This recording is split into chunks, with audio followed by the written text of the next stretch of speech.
Here we go.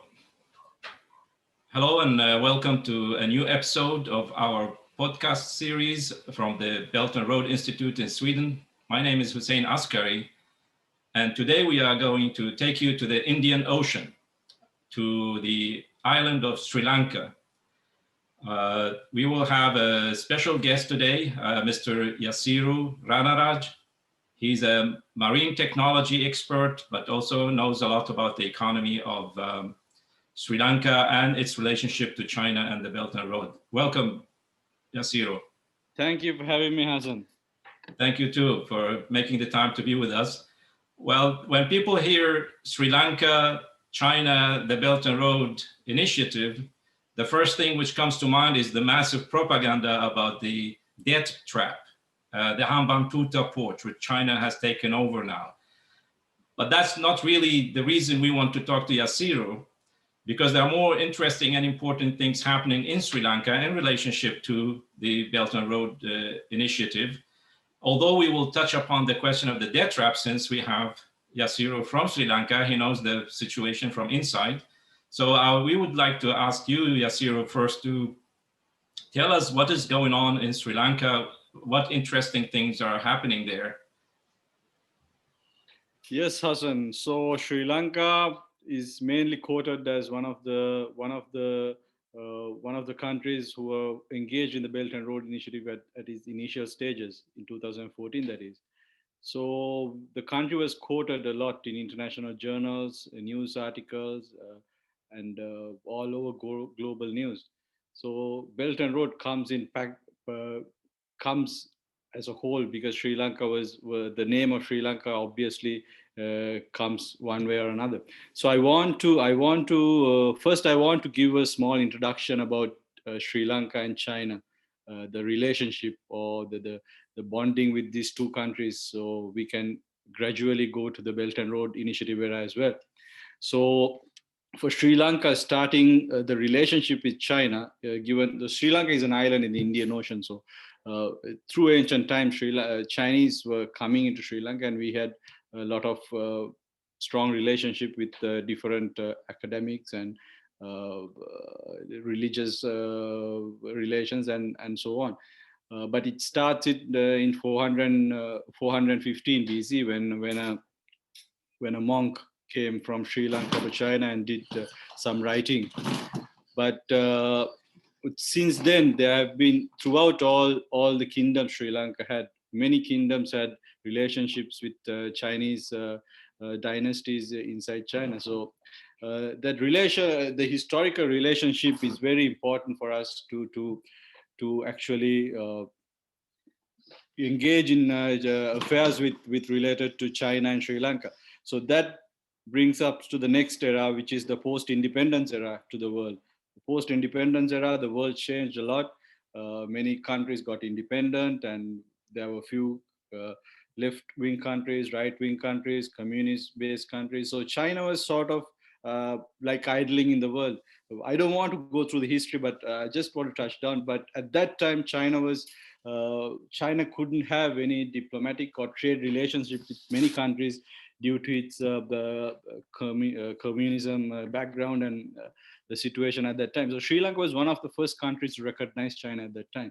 Also, Sri Lanka was one of the first countries to come into a trade agreement with China, the famous Rice Rubber Pact at that time. So gradually that gave other countries confidence to work with China at that time. So post-independence era, Sri Lanka was ruled by one party which has the same ideology,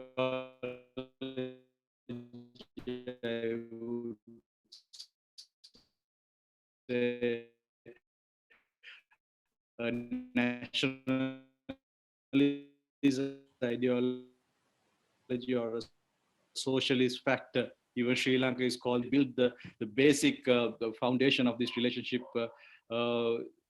between China and Sri Lanka. Yeah. So Sri Lanka was also a member of the non-alignment movement. And exactly. I remember one of the big conferences, the Colombo Conference, I think it was 1976, which was a very important one because the nations there, they had some sort of declaration of economic independence from East and West. Yeah, you're correct. At that time, our Prime Minister Sirima Bandaranaike was globally known as the first Prime Minister, first female to hold the office of Prime Minister, and she was also engaging, mediating relations between India and China at that time. So the country had a big say, and Chinese knew that at that time. Chinese leaders were very interested in working with Sri Lanka in order to reach other Western countries because we had fairly good relationship with everyone. Okay, So I great. want to skip. Yeah. Yeah, no, you go back to the question then. Thank you for this introduction about the situation in Sri Lanka today. Yeah, so then comes the Belt and Road era. At that time, Sri Lanka was coming into the world in a post Civil War era. So Sri Lanka badly needed infrastructure projects to build, soon recover and get things in order. So at that time, Sri Lanka was very strongly looking for some investments and some technical know-how, funding, and all the to rebuild all the damaged infrastructure in Sri Lanka. At that time, only in 2014, Chinese Belt and Road came into Yeah, play. sorry to interrupt you. Just that people know, you went out from a destructive civil war, which raged for like 2-3 decades, I guess. So you had to rebuild your country when the civil war was over. Yeah, exactly. So civil war was over. Sri Lanka was badly needing for some assistance from international organizations and global partners. So at that time, China just entered that vacuum, and they managed to work with Sri Lanka on the Belt and Road Initiative. I think in 2014, Xi Jinping announced the Belt and Road Initiative. So the point I want to make is the main projects which came under the Belt and Road Initiative is the Hambantota Port, the Colombo Port City, the Hambantota Airport are the three main projects that Sri Lanka got approved by the Belt and Road Initiative. Though these projects predates the Belt and Road Initiative, these projects were there in the country for a few years or a few decades. But only problem was we didn't have the kickstart or the technical know-how or the funding background or the whole package in order to kickstart these projects. So Chinese came at that time with the Belt and Road Initiative, which was very easy for the government to implement it. So they completed the projects, all three projects. Now the Colombo Port City is currently at its second phase, I think. So currently Hambantota Port is operating under the China CM Port, China Merchants Ports Authority, China Merchants Ports. And the Mattal Airport probably, I think, under this government will come into some form of operational mechanism with another international organization. Other than that, many Chinese projects, small scale projects are happening around Sri Lanka. That is water projects, construction projects. The historical background and all those things clearly benefited Sri Lanka to merge with Chinese companies and Chinese investors to propel to the current. So yeah, because usually Sri Lanka or Hambantota port itself is usually described as, like a white elephant in the middle of nowhere. But I know also you have discussed this before. The Hambantota and Sri Lanka is not in the middle of nowhere. I don't know if you have any map showing our audience. Where is Sri Lanka in relationship to the global maritime trade, for example? Yeah, so Hambantota Port, I have been to Hambantota Port back in 2012 or before the port was constructed. I've been to the Hambantota Port when it was constructing. I've been to the Hambantota Port when the Sri Lankan government was operating it, and recently when I visited the port when the Chinese merchants were operating it. So I have a broad view of how it came into this stage. So Hambantota actually it's a rural area. It's similar to Shenzhen before it opened up to the world, but it's the benefit is it's very close to the international maritime route. So financial wise or time based, if you consider the ships to dock in the port or the berth in the port, it takes a very short time for the ships to come there. But still, that is not enough for any harbor or a port to develop. We need other structures and all the things which go in related to the port. So the area is developing right now. There are a few hotels there now. The businesses are moving there. Currently, they open a high speed a highway linking the capital and the Hambantota port. So I think the operation and the progress is going smoothly with regard to the Hambantota port. So, but we still need some form of development in that area, because it's not a Sri Lankan would not consider to go and settle down there or buy a house and live there, but it's still under the development Yes. process, that region. So the Hambantota port, first of all, it was not a Chinese idea. This is an idea which was developed by the Sri Lankan government long before the Belt and Road was announced. But also there's a purpose behind building the port, airport, and industrial zone there. Yeah, so, exactly. What are the benefits for that region of Sri Lanka from building the port, airport, logistics base, and so on? Yeah, so Hambantota port was proposed way back in time. I think it was during the time of the current president's father was in the parliament. It was debated and it was presented to the parliament under the Southern Development Plan. But that sort of a port or a project was too much of a burden or too much of a risk for a country at that time to process. But the current president was current prime minister was very much interested in project, so he pushed it and he got the main funding and all things to make it work. So in order to develop the region, I think it takes time, because even if we take Shenzhen, it was a small fisheries village, but it took time, 20 to 30 maximum years, in order to get to the place that it is now. So I think Hambantota region is also need external, internal, policy-wise changes in Sri Lanka in order to businesses to move. I think government is also looking at it very strongly. They a few years ago, or I can't remember the timeline, but they introduced free tax-free land slots to big companies in Sri Lanka in order to go and establish there. And we have a few Sri Lankan very famous companies already established there. So I think it will take a few more years for everything to operate smoothly. And Hambantota will also be a major economic hub to Sri Lanka. Yeah, I have seen maps you have posted on social media and elsewhere that the international freight, maritime freight traffic, the traffic of ships from Asia to Africa and Europe.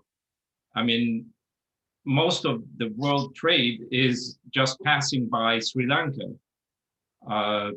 just maybe 6 nautical miles away from the shores.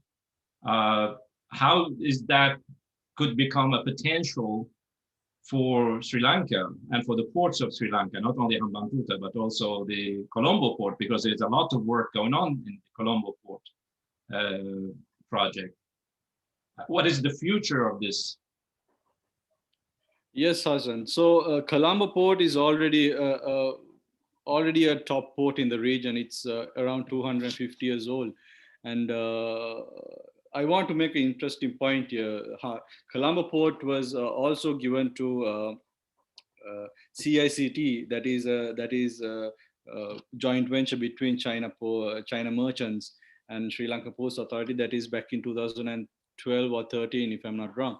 So the terminal there is operating very efficiently because it accounts for around 60% of transshipments. The whole port, out of 60% of transshipment comes to the port is under the Chinese handled terminal.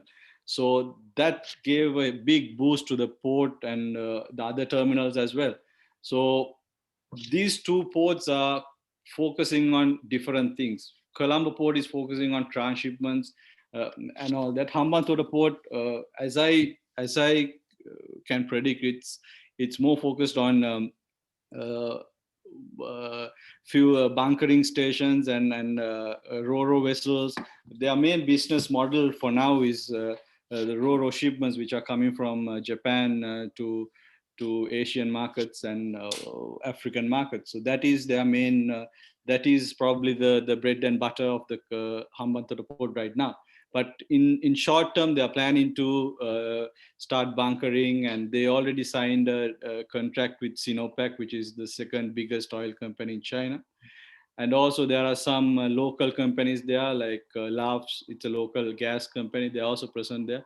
So it's sort of going towards that they are not trying to compete with Colombo port. I think they are trying to have an alternative port for Chinese shipments, and they are looking at the Indian market, which is a big market for any country in the region, and Sri Lanka is the perfect getaway to the Indian subcontinent. That's a very interesting point you are raising, because the image we get in the media is that China and India are at war almost, and they don't want to join the Belt and Road. They have no trade with China, and it's interesting that Sri Lanka is right in the middle there.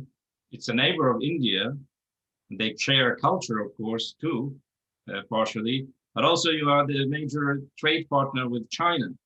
But what you are saying is that India will benefit from Sri Lanka working with China, and India will benefit from these ports China is developing in Sri Lanka. Is that what I'm understanding? Well, India and China has their complications through the years, and I don't want. Well, we cannot ignore that China and India is always at rivalry, and Sri Lanka is sort of like the mediator or the friend they're going to have, both the friend that both sides want to have. So India is benefiting out of China's projects because the most transshipments come to Sri Lanka, it goes to India. So southern India ports and all of that are feeded by the 3D ports in Sri Lanka. But the interesting point is, I think India is a little frustrated that it has to depend on Sri Lanka and China in order to operate their ports. So I think that's why Indian President Narendra Modi came forward with Chagalamala. It's an initiative to develop Indian ports. And India and Sri Lanka is also at a friendly rivalry between ports, and India is not necessarily looking at Sri Lanka as a gateway to their country. They want to be economically, military independent when it comes to their internal affairs. Especially under Narendra Modi's government, they are more focused on building national institutions and all that. So I guess that's completely legitimate. A nation to protect its interest, of course, by building its economy, by building its ports, by building its industry. That's not a problem at all. But to try to prevent others from developing, that's a problem, because our view, I mean, we don't, in our Belt and Road Institute, we don't deal with these geopolitical and political issues, but we do believe that economic cooperation and trade can resolve many of these lingering geopolitical problems. It's, when the idea of win-win is not propaganda, it's not a political line, it is a true physical concept. China can benefit from trade with India. India can benefit too from economic cooperation. And Sri Lanka, which is, some sort of a bridge right now, can also benefit from that. You're a neighbor to one of the most populous nations in the world, a huge market. And India will become a huge developed market like China has been. So there is no conflict we see in interest if each nation wants to develop its economy. But the idea to throw in the idea of geopolitics, that some powers in the West want to recruit India to become a rival of China, and now there's the Quad and military aspects of this. This makes it quite disturbing, especially for a smaller country like Sri Lanka. So are you forced to choose between China and India, or you think it's better to be neutral and work for business, so to speak? my personal view is even Belt and Road Initiative should go in as a international projects rather Chinese centric economic initiative. But these things propel around political campaigns and all of that. So somewhere or another, the, the opposition which is coming into power obviously looking at other side in order to this is the formation of the world. So it's sort of like it depends on the government that is in power. The current government is sort of famous to go in the Chinese side, whereas the opposition party is more of a Western backed party, not backed Western flavored party. So this depends on the situation as well. Yeah. But I agree, Sri Lanka should go in a neutral. I think the country is a small island country, and it's size of its economy and military. It's not. It can't compete with big nations at some not economic levels, but at military and market-based potentials. Sri Lanka needs other countries to its survival. So I think the best model is the Singaporean model as well to be economic-based relationship at this time, to build an economic-based relationship. Okay, I think this takes me to the other question: is what can Sri Lanka compete with? What are the comparative advantages Sri Lanka has in terms of developing certain industries, agriculture, other means to add value to Sri Lanka's ports and infrastructure? Are there areas where Sri Lanka can develop to compete in the Indian market, Chinese market, or international market? So this is a very broad question. We can talk in different aspects of this question, but let me narrow down the question to the Sri Lankan exports and imports. So Sri Lankan exports, the biggest Sri Lankan export markets are the European market. It's around 50% of Sri Lankan exports go to these international markets. So a very low amount, as 2% go to Chinese markets. Even India, we have like 10% Sri Lankan exports going into these markets. But when it comes to imports, China and India together dominate around 40 to 45% of Sri Lankan imports. So I think Sri Lanka needs to come with some sort of a policy or some sort of a mechanism to marginalize this trade deficit which they're having. And obviously Sri Lanka can't play sides. They should work neutrally. And we already identify few economic models and products that we are right now doing as tea and spices, electronics, IT services. So in the service sectors as IT services can develop furthermore with regard to port cities and other infrastructure Chinese are doing. So which related to port, we can do a lot of things. I think Hambantota port, the initial plan, they want to build free trade zone inside the port and outside the port.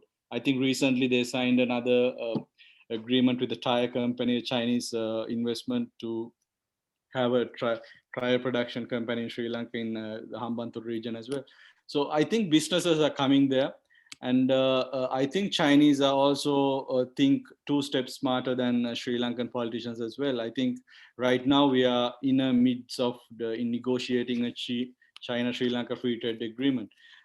We do have a Sri Lanka-India free trade agreement, but the problem with that agreement is none of the free the products that we can ship to Indian markets are not produced in Sri Lanka. So I think Chinese are trying to do is to create these, to produce these products which they can import to India through Sri Lankan agreement. So I think they are going in towards that, but that's also sort of a good deal for Sri Lanka in order to play a middle part between the 2 countries. Other than that, Sri Lanka needs to develop their local industries. The government has published a fully completed export export plan for the country. I think that should be also followed up and continued.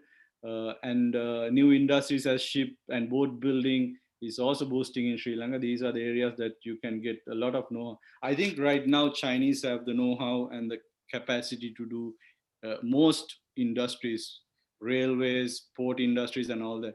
So these are very good areas for Sri Lanka to develop with China. So yes, we come to the final question everybody may be waiting for on this the debt trap thing. But there's I also want to know first that there are projects that are financed through loans, credit, long-term credit, but there are also direct investments in infra. Is the Colombo port is it a direct investment or is it based on loans? So yeah, you're right. There's a big frustration. There's a big confusion on that. So the Colombo Port City, which is a city joined to the Colombo Port of Colombo, that is a FDI. That is a foreign direct investment to Sri Lanka. That is actually the biggest foreign direct investment to Sri Lanka so far. But other than that, the Port of Colombo, the Hambantota port, and the Mattala airport are built on loans, which was provided by China. So, because we had last week, we had an interview with a friend from Pakistan, where he said, most of the infrastructure projects China is building, especially in the power sector, these are investments. They are not based on loans. Besides, the Pakistani government does finance many of the projects the Chinese side is building as joint ventures. So China's share of Pakistan's loans is only 6.5% of Pakistan's external debt. If we come to Sri Lanka now, this thing came up like in 2018. I already wrote then that this was the debt book diplomacy was called when it first came. It was, I can discuss this another time, but everybody was saying, let's use the Hambantota as the template. So everywhere we go in the world, we would tell people about what happened in Hambantota. Now, it took a very long time, and this is sticking in the mind of people. Even people I talk to in Iraq and Lebanon, they talk about Hambantota because the Western media focuses on that. Now, there are Western institutions, even the Chatham House in London, you had the Johns Hopkins Asian Studies Institute there. They have come out and said, look, this narrative doesn't add up. There is no basis for that. And then they say what really happened is that the Chinese bailed out the Sri Lankan government, who had debt payments to make to Western institutions or multilateral institutions. So the Chinese actually helped Sri Lanka pay its debt to someone else. But the thing is that, first of all, Sri Lanka, when they wanted to build these projects, they did go to Japan, to Western countries, to ask for support to build these after the civil war, but they didn't get any help. So the Chinese stepped in. That's what I guess you said. But what did really happen with the debt of the Hambantota? Was it a bailout of the Sri Lankan government, or was it a trap? So I mentioned this before as well. So I went to Hambantota port when it was operating under the Sri Lankan government. So at that time, I spoke to managers there and the directors and all of the people who were managing in that. At that time, the port was just an infrastructure development project, and barely the port was able to function at that time. So we need at least another 800 million or 1-2 billion to bring the port up to the operational level. That is to put cranes, take a team of skilled laborers and all that. So one way or another, Sri Lankan government had to make a choice between getting an investor or getting a party to run the port, because at that time Sri Lankan government didn't have the money or the capacity to run the port alone. On the other side, China was struggling as well. People think China is a communist country and people just keep their mouth shut. I was in China for 10 years. So China is not that. People talk a lot. inside Politburo and standing committees, people question. Chinese leaders are most skilled leaders that we can have, we can compare in the world. So these leaders question, you gave Sri Lanka this loan, why are they not paying us back? So China was also stuck there. They gave a loan to the country, but they are not, functioning properly. So Chinese also was pushing to get the money back because it's an investment. It was not a gift for China as well. China gave the money and they wanted to get their returns. I mean, all investments are like that. People give loans, countries give loans, to generate some sort of fund. So at that time, it happened in the wrong time. There was a political crisis in Sri Lanka. It was politicized and it went through papers where China is debt trap in Sri Lanka. But also, Sri Lanka had already financial trouble because Sri Lanka, through the years, was borrowing from the international financial markets, bond markets, with high interest rates to fill the gaps in its budget and so on. So these loans obviously matured around the same time, and Sri Lanka had to pay back these loans to international institutions. So the story of what Sri Lanka owed to the international institutions is not discussed. Yeah, that is true. The world we live, it rotates around some sort of order. So obviously, very few people have access to the information in China, and whatever comes against our normal thinking is considered as alien at that time. So that is why it is difficult for us to explain the true pictures of what's happening.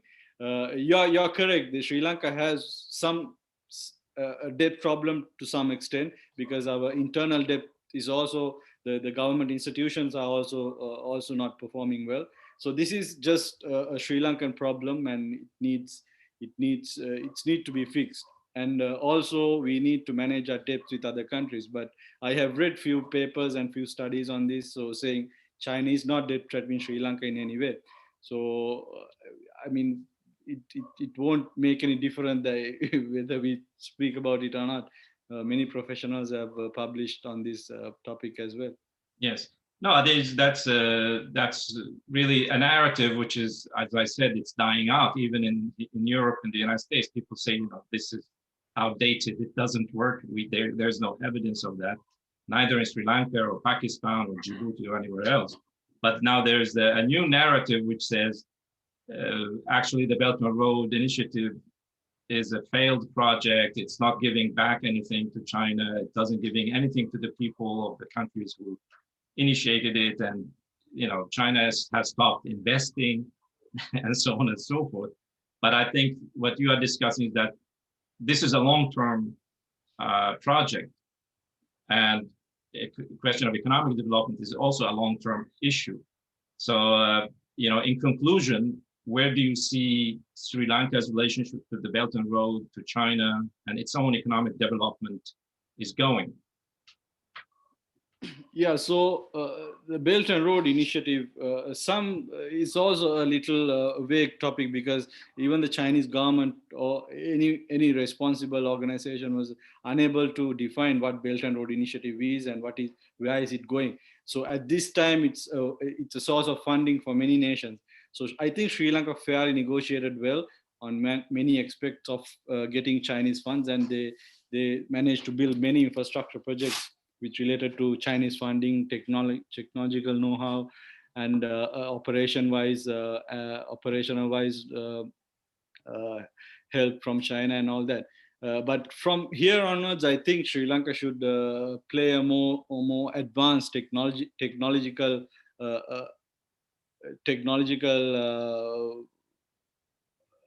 to grasp the technology from Western countries as well, because countries as Scandinavian countries or European, Germany, European countries comes with a lot of efficient systems.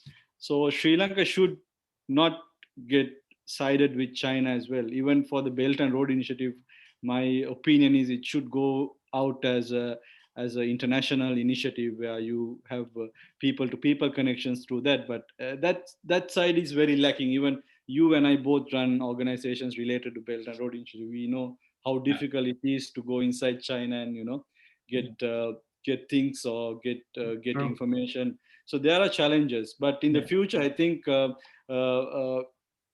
obviously the projects which are built by China should profit. If not, it won't work. So That's exactly, I mean, the purpose of our Belt and Road Institute in Sweden is that what we say is that Sweden and Europe and even the United States should join this project. So it's not merely a Chinese project, it becomes a global model for cooperation. And if you have any issues to settle, you settle it by being inside, not throwing stones from the outside and complaining from the outside. You join the initiative and you try to level the playing ground, because the needs of the world in Asia and Africa especially for infrastructure are so enormous.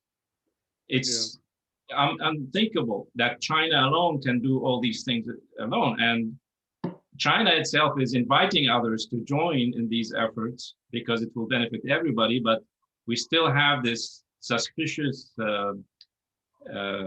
skepticism we have in the West because of the geopolitical thinking, which does not allow people to look at the real facts about the benefits of economic cooperation and trade. So anyway, you enlightened us with to know what is going on with Sri Lanka, where it has been, where it is going. I really appreciate your participation with us today. So I thank you very much, and hopefully we will see you in future occasions. Yeah, thank you for having me, Hassan, and it's really nice to talk to you. Thank you. Thank you very much.